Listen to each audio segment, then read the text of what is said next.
All right, Don, let's get your martial arts history. When you, like, what styles have you trained in? Well, I started when I was in the Coast Guard Academy, and the Coast Guard Academy had one style, and that was Goju, Japanese karate, and the instructor was Chuck Merriman. And I started out as a white belt, like everybody, in 1972 when I was attending the Coast Guard Academy. And then when I only stayed there for a year, and then I came back to Florida. When we got out of Vietnam, I got out of the Coast Guard.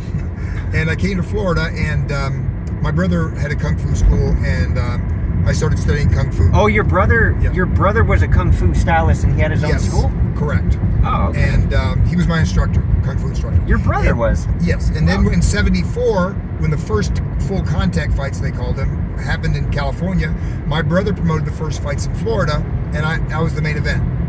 And so I started kickboxing in 74 when the sport of, we didn't call it kickboxing, we called it full contact karate. Sure. But it was when the first fights occurred. Did you have formal boxing training at that time?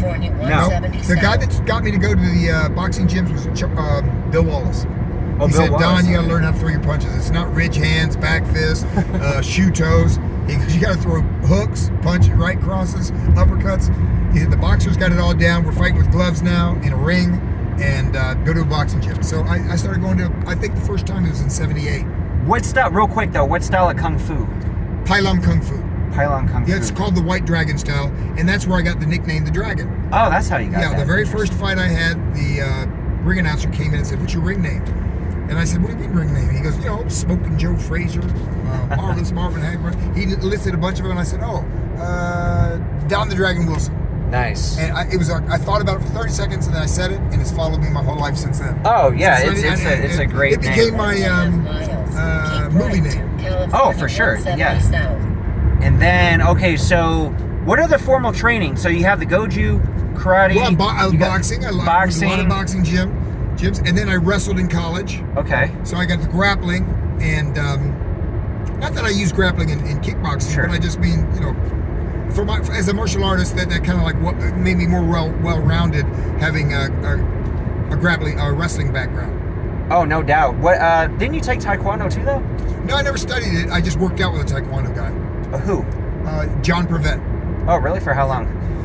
Some years. I don't know. I never counted it. I should have been taking notes, but that's kind of presumptuous, I guess, to take notes for the future generations to learn because you don't know. Maybe I was going to quit kickboxing after a year, or maybe I'd get knocked out 3 times in a row and just hang the gloves up. So I never did. I didn't pay attention to how long I did what I did, and here's a question though. So you fought all different styles of kickboxing.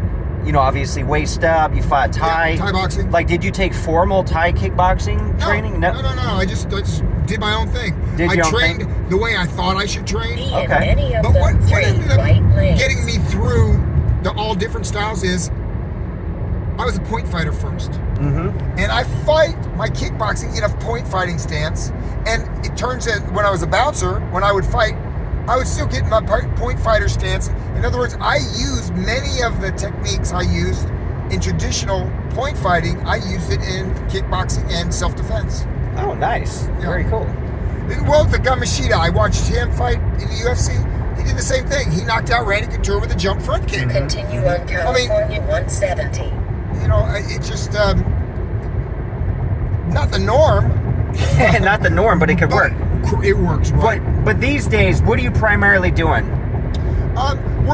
When it's my upper body, I'm working the power of my left hook and my right cross, because they say the last thing you lose is power. Mm-hmm. So I want to have power, and I've got some power in my right cross, my left hook. And then with the kicks, I just want to get more and more control over my kicks. I don't have to kick harder, and I don't worry about my conditioning, because I run. And I also relax, and I'm so relaxed that I don't get tired. I kick the heavy bag for 2 hours straight. Okay, I thought you're primarily just doing boxing, but you're still working a lot of your kicks. Yeah, I still do. Yeah. Okay. I work out just as much. Nice. Yeah. Okay. But I train in a boxing gym, so that's why I'm not sparring with kicks. Oh, sure. Yeah, you just spar boxing. Now you and I can do it, but those guys can't. Good stuff, man. And you're still waiting for the comeback exhibition match, right? Yeah, I'd love to do one, because it's never this kind of competition never existed, where like Tyson would fight Roy Jones Jr., right, and the Conor McGregor would fight Mayweather, but these celebrities slash even the the Paul brothers. Yep. Those are interesting. I like watching those. People do. What would you prefer, kickboxing, celebrity match, or boxing? Of course, kickboxing. I mean, I'm a kickboxer. Okay. Now I will do the boxing just as like everybody else. I just understand. I think I watched most of it. The guy that used to fight Conor McGregor all the time, Diaz. Oh, I think did it was a boxing match. Nick Diaz. Yeah, Nick Diaz. He's a pretty decent puncher, sure, for the UFC, but not against a pro boxer. Yeah. Okay, so who's the ideal opponent then? The best one would be Jean-Claude Van Damme. Of course, because he was a point fighter, pretty good point fighter, not bad. He was a member of the Belgium team in the WACO competition. I think he may have had a few amateur kickboxing matches, maybe a couple of pros, and he's not fought kickboxing enough to where I can even investigate him and find a video or anything. So, but I think he could do it. I mean, it's not that difficult. You've been doing it, right? Yeah. You So can do kickboxing. The proxy fight would be Muhammad Kisi because of what he said. That. That's an easy one to put together because Muhammad will actually do it. Oh, sure. Yeah. And, Ultimate movie kickboxer versus ultimate sports kickboxer. Correct. Muhammad Kisi, of course, is Tong Po. But he was an amateur boxer. Oh yeah, so he had a good record, over 30 fights. And so he's.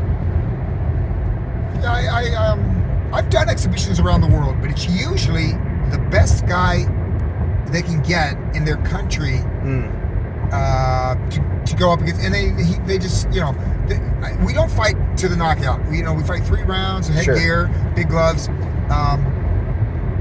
So those kind of exhibitions, I've done those, and I don't try to hurt him. And only one time did I knock a guy out, and it was because he was disrespectful in the ring. In the first round, he threw a bunch of bombs, and you don't. He wanted to make a name for himself by saying, "I knocked out Don Wilson," and then it backfired. He made a name the wrong way. His name was Mud.